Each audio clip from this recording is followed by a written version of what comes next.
കൂട്ടുകാരെ, എല്ലാവർക്കും നിജൂസ് വേൾഡിൻ്റെ പുതിയൊരു വീഡിയോയിലേക്ക് സ്വാഗതം. എല്ലാവരും സുഖമായിട്ടിരിക്കുന്നെന്ന് വിശ്വസിക്കുന്നു.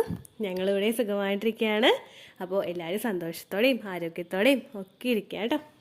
ഇന്നത്തെ വീഡിയോയിൽ ഞാൻ സംസാരിക്കുന്നത് ഇംപ്ലാന്റേഷൻ സക്സസ്ഫുൾ ആവാനായിട്ട് ഫോളോ ചെയ്യേണ്ട ഒരു 5 ടോപ്പിക്സിനെ പറ്റിയിട്ടാണ്. നമ്മളിപ്പോൾ തുടരെയായിട്ട് ഇംപ്ലാന്റേഷൻ സക്സസ്ഫുൾ ആവാനായിട്ടുള്ള വീഡിയോസ് ചെയ്യുന്നുണ്ട്. നിങ്ങൾ ഈ വീഡിയോസൊക്കെ കണ്ടിട്ടില്ലെങ്കിൽ നിങ്ങളൊന്ന് കണ്ടു നോക്കുക കേട്ടോ. സക്സസ്ഫുൾ ഇംപ്ലാന്റേഷൻ ടിപ്സും ഫെർട്ടിലിറ്റി ഇംപ്രൂവിങ് പ്ലേലിസ്റ്റും അതിൽ നമ്മുടെ ചാനലിലെ പ്ലേലിസ്റ്റ് എന്നുള്ളൊരു ഭാഗത്ത് അവൈലബിൾ ആണ്. നമ്മൾ ഈ ഇംപ്ലാന്റേഷൻ സക്സസ്ഫുൾ ആവാനായിട്ട് ശ്രമിക്കുക എന്ന് പറയുമ്പോഴേക്കും നമ്മൾ നമ്മുടെ ഭാഗം ചെയ്ത് കഴിഞ്ഞ് കഴിഞ്ഞാൽ, നമ്മുടെ ശരീരത്തിനെ ഒന്ന് സപ്പോർട്ട് ചെയ്ത് കൊടുത്തു കഴിഞ്ഞ് കഴിഞ്ഞാൽ അതുമൂലം നമ്മൾ പ്രഗ്നൻ്റ് ആകാനായിട്ടുള്ള സാധ്യത ഒരുപാട് ഇൻക്രീസ് ആകും. സാധാരണ പലരും ചിന്തിക്കാറുണ്ട്, ഓവുലേഷൻ സമയത്ത് ഫിസിക്കൽ കോണ്ടാക്ട് ചെയ്തു, ബാക്കിയുള്ളതെല്ലാം ശരീരത്തിൽ നടക്കുന്ന കാര്യങ്ങളാണല്ലോ, യൂട്രസിൽ ഉണ്ടാകുന്ന കാര്യങ്ങളാണല്ലോ എന്ന് എല്ലാവരും ചിന്തിക്കാറുണ്ട്. നേരെ മറിച്ച് നമ്മുടെ യൂട്രസ് അതിനു വേണ്ടിയിട്ട് തയ്യാറാകുന്ന സമയത്ത് നമ്മളും കൂടി ആ യൂട്രസിനെ ഒന്ന് സപ്പോർട്ട് ചെയ്ത് കൊടുത്തു കഴിഞ്ഞ് കഴിഞ്ഞാൽ അതുമൂലം ഇംപ്ലാന്റേഷൻ സക്സസ്ഫുൾ ആകാനായിട്ടുള്ള സാധ്യത ഒരുപാട് ഇരട്ടിയാകും. നമ്മളൊരു സപ്പോർട്ട് കൊടുക്കുമ്പോഴേക്കും ആ സപ്പോർട്ട് യൂട്രസിന് ഒരുപാട് വലുതായിരിക്കും. അപ്പോൾ നമുക്ക് എങ്ങനെയൊക്കെ യൂട്രസിനെ സപ്പോർട്ട് ചെയ്ത് കൊടുക്കാമെന്ന് നോക്കാം. വീഡിയോ നമുക്ക് സ്റ്റാർട്ട് ചെയ്യാം. ആദ്യത്തേതെന്ന് പറയുന്നതാണ് ബ്രീത്തിങ് എക്സസൈസ് അല്ലെങ്കിൽ ഫെർട്ടിലിറ്റി ബൂസ്റ്റിംഗ് യോഗാസ് ചെയ്യുക.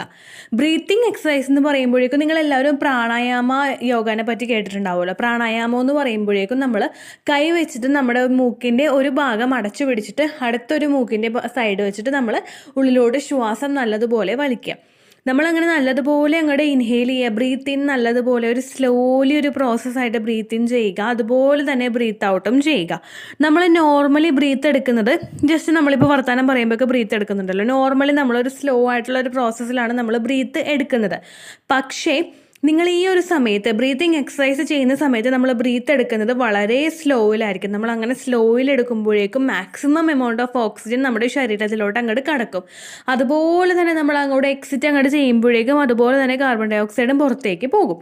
അപ്പോൾ നിങ്ങളിങ്ങനെ ബ്രീത്ത് ഇങ്ങനെ കൂടുതലായിട്ട് എടുക്കുമ്പോഴേക്കും അതുമൂലം നമ്മുടെ ആ ബ്ലഡ് സർക്കുലേഷൻ നമ്മുടെ ശരീരത്തിൽ ഇൻക്രീസ് ചെയ്യാനായിട്ട് ഇത് സഹായിക്കുന്നു. നമ്മുടെ ഇംപ്ലാന്റേഷൻ നടക്കുന്ന സമയത്ത് ഇംപ്ലാന്റേഷൻ സക്സസ്ഫുൾ ആവണമെങ്കിൽ അവിടെ ഫെർട്ടിലൈസ്ഡ് ആയിട്ടുള്ള എഗ് അവിടെ വന്നിട്ടുണ്ടെങ്കിൽ അത് യൂട്രസിൻ്റെ ലൈനിങ് അറ്റാച്ച് ആയിട്ട് അതിനെ ഒന്ന് നറിഷ് ചെയ്ത് കൊടുക്കാനായിട്ട് നമ്മുടെ ശരീരത്തിന് അവിടെ കഴിയണം. ഈ നറിഷ്മെൻ്റ് അവിടെ കഴിഞ്ഞു കഴിഞ്ഞാൽ മാത്രമേ നമുക്ക് അവിടെ ഇംപ്ലാന്റേഷൻ സക്സസ്ഫുൾ ആകുന്നുള്ളൂ. അപ്പോൾ നിങ്ങൾക്ക് ഇംപ്ലാന്റേഷൻ സക്സസ്ഫുൾ ആകണം എന്ന ആഗ്രഹമുണ്ടെങ്കിൽ ഒന്നുകിൽ ബ്രീത്തിങ് എക്സസൈസ് ചെയ്യുക, അല്ലെങ്കിൽ ഫെർട്ടിലിറ്റി ബൂസ്റ്റിംഗ് ആയിട്ടുള്ള യോഗാസ് നമ്മൾ ചെയ്യുക. ഈ ഫെർട്ടിലിറ്റി ബൂസ്റ്റിംഗ് ആയിട്ടുള്ള യോഗാസ് നമ്മൾ മാക്സിമം മറ്റുള്ള ചെയ്യുന്ന യോഗ പോസുകളെയൊക്കെ അപേക്ഷിച്ചിട്ട് ഫെർട്ടിലിറ്റി ബൂസ്റ്റിംഗ് എന്ന് പറഞ്ഞ് സെപ്പറേറ്റ് ഒരു കാറ്റഗറിയിൽ യോഗാസനാസ് ഉണ്ട്. ഈ യോഗാസ് എല്ലാം ചെയ്യുന്നത് എങ്ങനെയാണെന്ന് വെച്ച് കഴിഞ്ഞാൽ, നമ്മുടെ പെൽവിക്കിൻ്റെ ഭാഗത്തോട്ട് കുറച്ചൊന്ന് പ്രഷർ കൊടുക്കുന്നു. നമ്മുടെ യൂട്രസിൻ്റെ ഭാഗത്തോട്ട് നമുക്ക് നാഭിക്ക് താഴെ സ്ഥിതി ചെയ്യുന്ന നമ്മുടെ ആ പൊക്കിളിൻ്റെ താഴെ സ്ഥിതി ചെയ്യുന്ന ആ യൂട്രസിൻ്റെ ഭാഗത്തോട്ട് ബ്ലഡ് സർക്കുലേഷൻ കൂടുതലായിട്ട് ഇൻക്രീസ് ചെയ്യുന്നതിന് വേണ്ടിയിട്ട് ഈ ഫെർട്ടിലിറ്റി യോഗാസനാസ് നമ്മളെ ഒരുപാട് ഹെൽപ്പ് ചെയ്യുന്നു. അങ്ങനെയുള്ള യോഗാസനാസ് നിങ്ങൾ ചെയ്യുകയാണെങ്കിൽ, for example butterfly pose, cobra pose, 8 walking തുടങ്ങിയിട്ടുള്ള എക്സസൈസുകളൊക്കെ നിങ്ങൾ ചെയ്യുകയാണെങ്കിൽ ഇതുമൂലം നിങ്ങളുടെ ആ ഒരു ഫെർട്ടിലിറ്റി ഇൻക്രീസ് ചെയ്യുന്നതിനും ഇംപ്ലാന്റേഷൻ ആകാനായിട്ടുള്ള സാധ്യത ഇൻക്രീസ് ചെയ്യുന്നതിനും സഹായിക്കുന്നു. നിങ്ങൾ ഇത്രയും നാളായിട്ട് ആ ഒരു മെത്തേഡ് ഫോളോ ചെയ്തിട്ടില്ല എങ്കിൽ ഇന്ന് നിങ്ങൾ ഫോളോ ചെയ്ത് നോക്കുക. നിങ്ങൾക്ക് ഇംപ്ലാന്റേഷൻ സക്സസ്ഫുൾ ആവാനായിട്ട് അത് സഹായിക്കും കേട്ടോ. നമ്മുടെ ചാനലിൽ അത് ഫോളോ ചെയ്തിട്ട് യാതൊരു കംപ്ലൈൻറ്റും ഇല്ലാതെ പ്രഗ്നൻ്റ് ആകുന്നുണ്ടായിരുന്നില്ല ഒരു കുട്ടി. അപ്പോൾ ഈ ഒരു ടിപ്സ് കണ്ടിന്യൂസ് ആയിട്ട് ഫോളോ ചെയ്തപ്പോഴേക്കും പ്രഗ്നൻസി സക്സസ്ഫുൾ ആയി എന്ന് നമ്മുടെ ചാനലിൽ പറഞ്ഞിട്ടുണ്ടായിരുന്നു കേട്ടോ. അപ്പോൾ നിങ്ങൾ ആ ടിപ്സ് ഫോളോ ചെയ്യാം. രണ്ടാമതായിട്ട് നിങ്ങൾ ശ്രദ്ധിക്കേണ്ട കാര്യമാണ് ഫോളിക് ആസിഡ്, അതുപോലെ തന്നെ മൾട്ടി വിറ്റമിൻ ടാബ്ലറ്റ്സോ അല്ലെങ്കിൽ ഫുഡോ ഐറ്റംസോ നിങ്ങൾ എടുക്കുക. ഫോളിക് ആസിഡ് എന്ന് പറയുന്നത് നമ്മൾ ആ ഒരു പ്രഗ്നൻസി സപ്പോർട്ട് ചെയ്യാൻ, ഏർലി സ്റ്റേജിൽ ഇംപ്ലാന്റേഷൻ ഒന്നും ഇല്ലാതെ പ്രഗ്നൻസി സപ്പോർട്ട് ചെയ്യാനായിട്ട് നമ്മളെ സഹായിക്കുന്ന ഒന്നാണ്.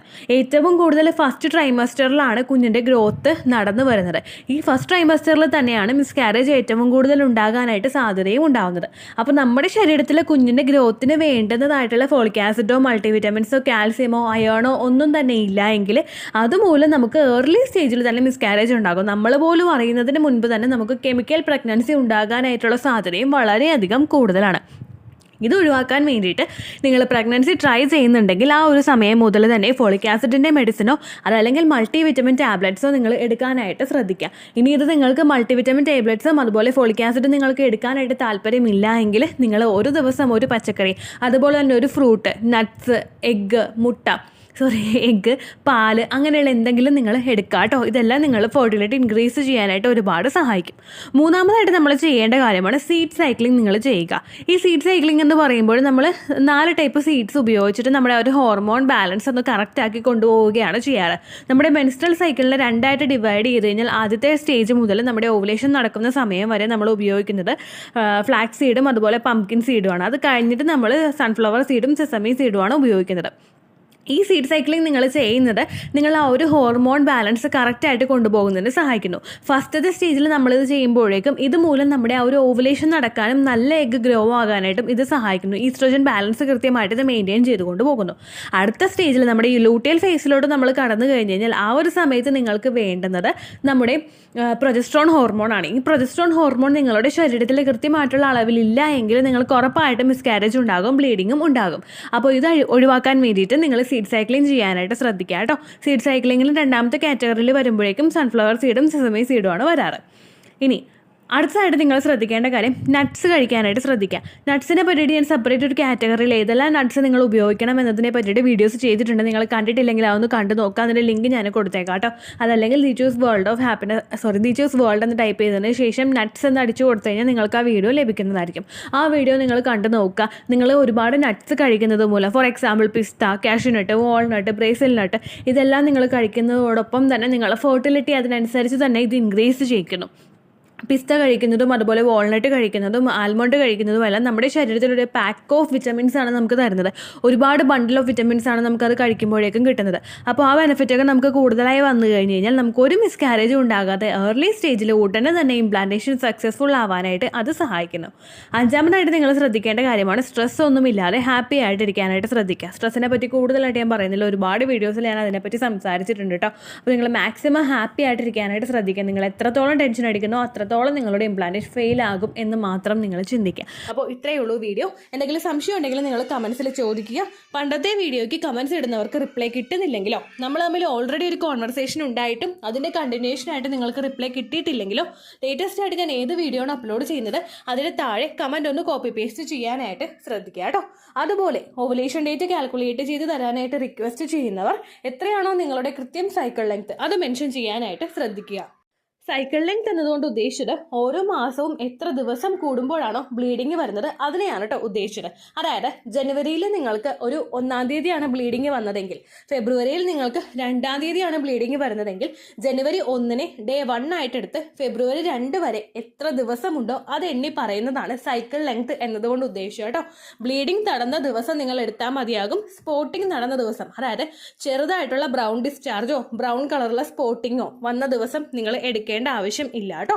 അപ്പോൾ ഇതുപോലെ തന്നെ നിങ്ങൾ ശ്രദ്ധിക്കുക. സൈക്കിൾ ലെങ്ത് ചോദിക്കുന്ന സമയത്ത് എന്നാണോ ഡേറ്റ് അത് നിങ്ങൾ മെൻഷൻ ചെയ്യാതിരിക്കുക. അതായത് ചില ആളുകൾ ജനുവരി 16, ഫെബ്രുവരി 14 അങ്ങനെ പറയും. അങ്ങനെ പറഞ്ഞുകൊണ്ട് കാര്യമില്ല കേട്ടോ.